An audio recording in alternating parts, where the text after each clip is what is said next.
بات کریں کہ وہابی کون ہے اور یہ کیا ہے، کہاں سے ہیں۔ پہلی بات یہ ہے کہ وہابی یہ انگریز نے لفظ دیا تھا مسلمانوں کو آپس میں جو ہے وہ لڑانے کے لیے،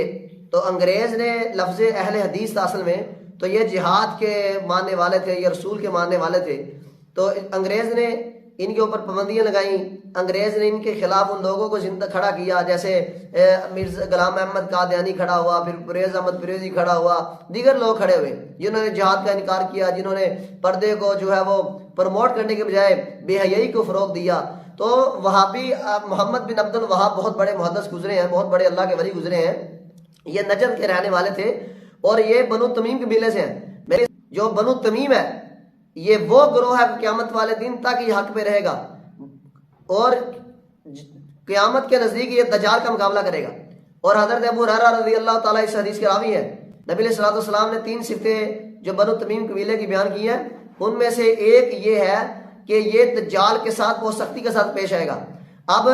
وہابی اصل میں اہل حدیث ہے، اہل حدیث ایک منہج ہے، تم تو 300 سال کی پیداوار ہو، 300 سال بعد کی پیداوار ہو، تم 300 سال تک اہل حدیث، صحابہ کا منہج، نبی کا منہج، علماء کرام کا جو اصل منہج تھا، جو اس نے مولوی صاحب نے کہا کہ یہ توحید کا درس دیتے ہیں، اولیاء اللہ کی تذلیل کرتے ہیں، میں کہتا ہوں جو اللہ کے ولی ہیں، اللہ کے جو ولی ہیں ان کے پیروں کے کھال جیسے نہیں ہیں ہم۔ اللہ کے ولی کی عزت کرنا،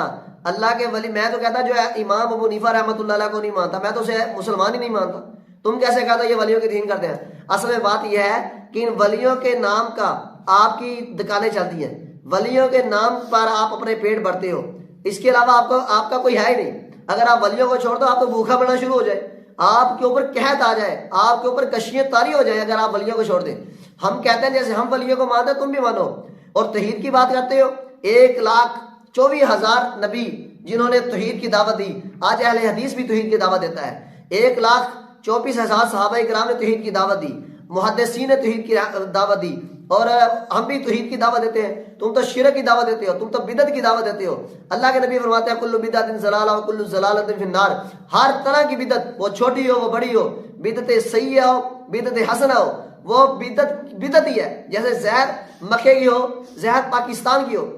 وہ زہر ہی ہے، ایسے بدعت مکے کی ہو، بدعت مدینے کی ہو، بدعت پاکستان کی ہو، بدعت ہی ہے، جو غلط ہے وہ غلط ہے۔ اور تیسری بات آپ نے یہ کی کہ آپ کہتے ہو کہ یہ امام ابن تیمیہ اور فلاں شیخ ابن باز، سید بن مسیب یہ اللہ کے ولی تھے، اصل ولی یہ ہے امام ابن تیمیہ رحمۃ اللہ علیہ، ان کی کتابیں آج بھی برطانیہ کی لائبریری میں ان کے عجائب گھر میں پڑھی ہیں۔ وہ ابن تیمیہ جس نے جہاد کیا تھا قلم کے ساتھ، زبان کے ساتھ، ہاتھ کے ساتھ، تم تو جہاد کے انکاری ہو، تم تو جہاد آج تک آپ ایمانداری کے ساتھ بتائیں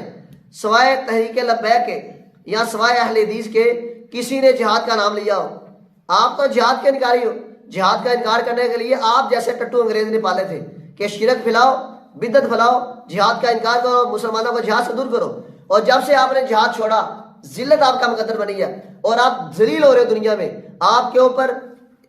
2 ارب مسلمان ہیں جہاد چھوڑنے کی وجہ سے۔ ایک چھوٹا سا ملک اسرائیل جو پوری دنیا کے اوپر قابض ہے، کیوں؟ وہ اپنے اصولوں پہ پکے ہیں۔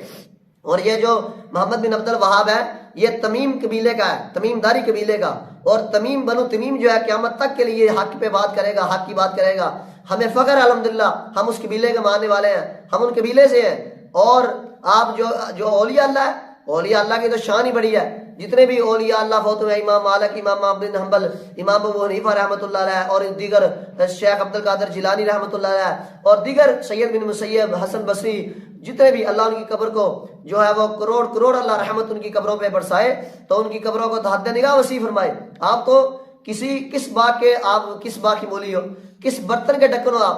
آپ کو تو سوائے شرک اور بدعت پھیلانے کے کام ہی نہیں ہے، اصل میں آپ کی دکانیں ان کی وجہ سے چلتی ہیں۔ آج اولیاء اللہ کا آپ نام نکال دیں، آپ بھوکے مرنے شروع ہو جاؤ گا، آپ کے اوپر گشیاں طاری ہو جائیں گی۔ اس لیے یہ وہابی جو ہے یہ منہج ہے اسلاف کا، یہ اسلام کا منہج ہے، یہ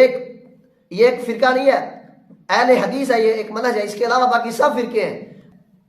اور یہ وہ منہج ہے جو اللہ کے نبی نے دیا تھا صحابہ کو، ابو بکر، عمر اور عثمان، علی اور اشرا مبشرہ نے سلف صالحین کو دیا، پھر انہوں نے تبع تابعین کو، پھر محدثین کو، پھر فقہا کو، پھر یہ ہم تک پہنچا۔ اور ہمیں فخر ہے کہ کل قیامت کے نزدیک دجال کا مقابلہ انشاءاللہ ہم کریں گے، اور ہمارے علاوہ سب دجال کے ساتھ ہوں گے انشاءاللہ۔ جو توحید پرست ہوگا، جس کا ایمان مضبوط ہوگا، جس نے خالص اللہ اور اس کے رسول کی بات کو آگے پہنچایا، یہی دجال کا اصل دشمن ہوگا، اور باقی سب دجال کے ساتھی اور ہمواری ہوں گے۔ اللہ ہمیں اس طرح استقامت اختیار کرنے کی توفیق عطا فرمائے۔